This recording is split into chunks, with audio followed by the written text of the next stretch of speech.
বন্ধুরা, আপনারা সবাই কেমন আছেন? আজকে আমাদের রেসিপি ডিমের ডেভিল। সঙ্গে থাকুন দেখার জন্য।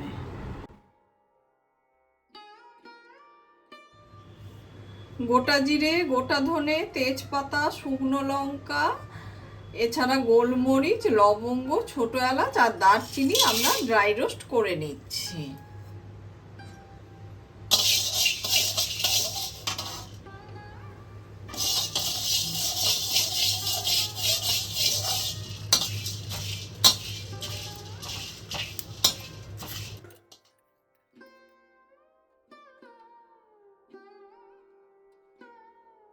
সর্ষের তেল ঢেলে নিলাম।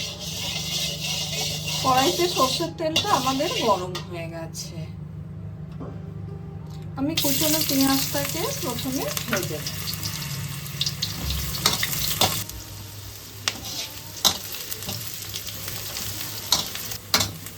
এদিকে পেঁয়াজটা আমাদের সোনালি রং করে ভাজা হয়ে গেছে।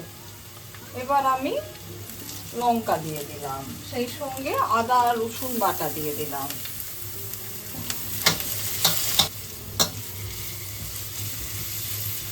এদিকে আদা রসুন সহ পেঁয়াজটা আমাদের খুব ভালোভাবে কষানো হয়ে গেছে। এবার আমি সেদ্ধ করে রাখা আলুটা দিয়ে দিচ্ছি।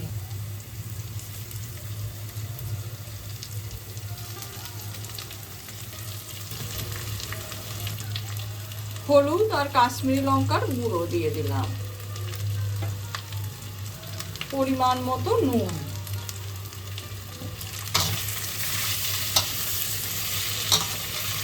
মশলা সহ আলুটাকে কিন্তু খুব ভালোভাবে কষাতে হবে। এদিকে পুরটা আমাদের ভালোভাবেই কষানো হয়ে গেছে। এবার আমি রোস্টেড মশলাটা দিয়ে দিচ্ছি।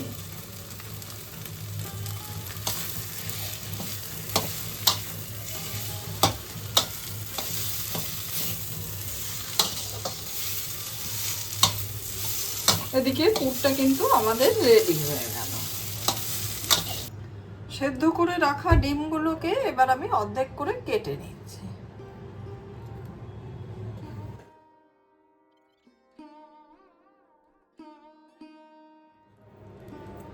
আমি এবার পুরগুলোকে লাগিয়ে নিচ্ছি।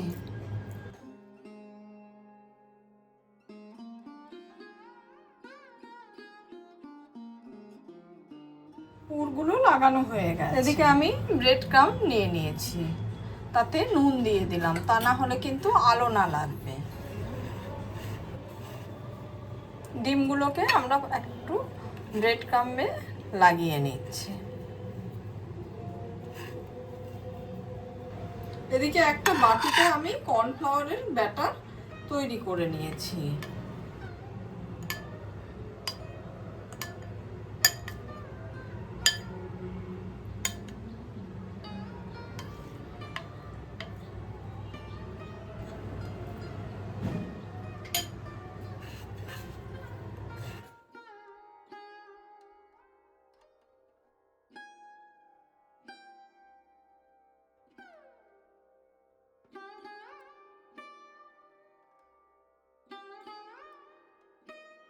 এগুলো আমার হাতে করে গড়া হয়ে গেছে। এবার এটাকে আমি খুব কম করে 1 ঘন্টার জন্য ফ্রিজে রেখে দেবো সেট হওয়ার জন্য। তাহলে কিন্তু ভাজার সময় ভীষণ ভালোভাবে ভাজা হয়। এদিকে ফ্রিজ থেকে আমি ডেভিলের থালাটা বের করে নিয়ে এসেছি। এবার এটাকে আমরা ভেজে নেব। আপনি যদি মনে করেন কিছু তুলে রেখে দিতে চান, তাহলে ফ্রিজেতে কিছু রেখে দেবেন, আপনার যখন ইচ্ছা হবে তখন আপনি ভেজে খাবেন। এদিকে কড়াইতে তেলটা আমাদের গরম হয়ে গেছে। এবার আমি ডেভিলগুলো একটা একটা করে ছেড়ে দিচ্ছি।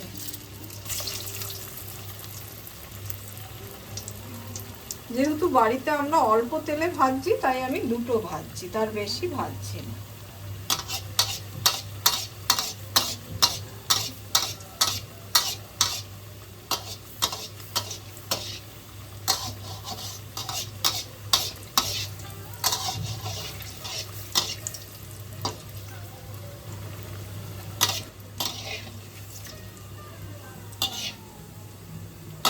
উল্টে পাল্টে লাল করে ভাজতে